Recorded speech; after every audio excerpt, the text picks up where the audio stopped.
আজকে বানাবো চিংড়ির পুর ভরা পটলের দোরমার তরকারি। প্রথমে পটলগুলোকে ছিলে নিয়ে তার ভেতর থেকে যা আছে সেগুলোকে চাকু দিয়ে বের করে নেব।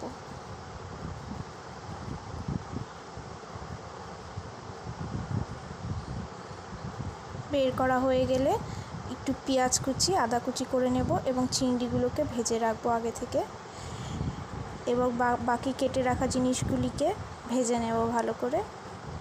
এরপর একটু লবণ, একটু হলুদ গুঁড়ো দিয়ে সেগুলোকে হালকা সেদ্ধ করে নেব।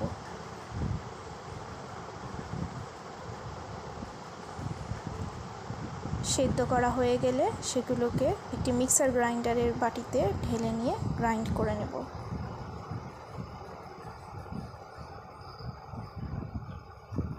ভালো করে গ্রাইন্ড করে নিতে হবে যেন বিচিগুলোও গ্রাইন্ড হয়ে যায়।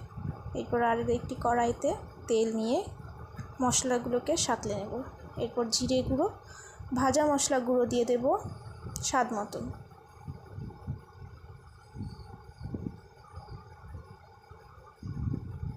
মশলা ভাজা হয়ে গেলে সেটিকে সাইডে রেখে দেব ঠান্ডা হতে।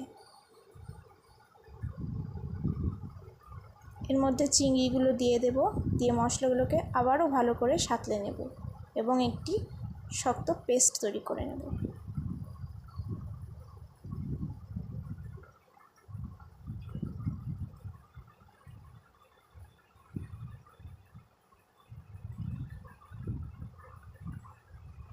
এরপর আলাদা একটি বাটিতে চালের গুঁড়ো ও ময়দা নিয়ে একটু ডো টাইপের করে নেব। এগুলো সিল করার কাজে লাগবে।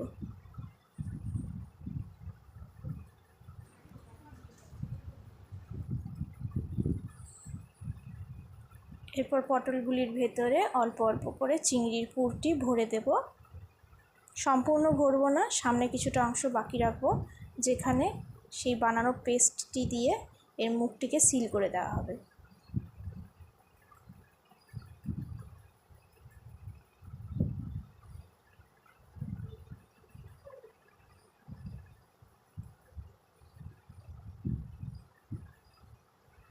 এরপর পটলগুলিকে ভালো করে জায়গায় জায়গায় ফুটো করে দেব, যাতে ভেতর থেকে ভেপারটি বেরিয়ে যেতে পারে। না হলে পরে ভেতরের মশলাগুলো একদিক থেকে ঠেলে বাইরে বেরিয়ে আসে, যার কারণে মশলাগুলো ঝোলের মধ্যে মিক্স হয়ে যেতে পারে।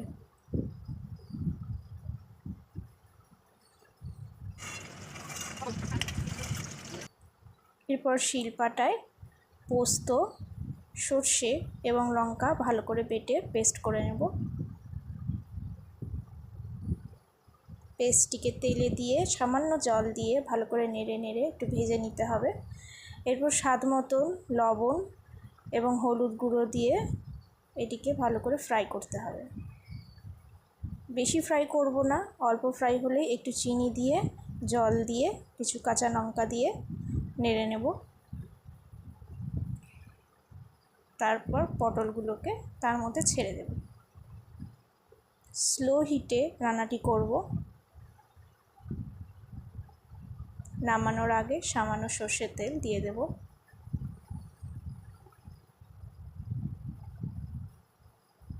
কমপ্লিট হয়ে গেল আমাদের পটলের দোরমা।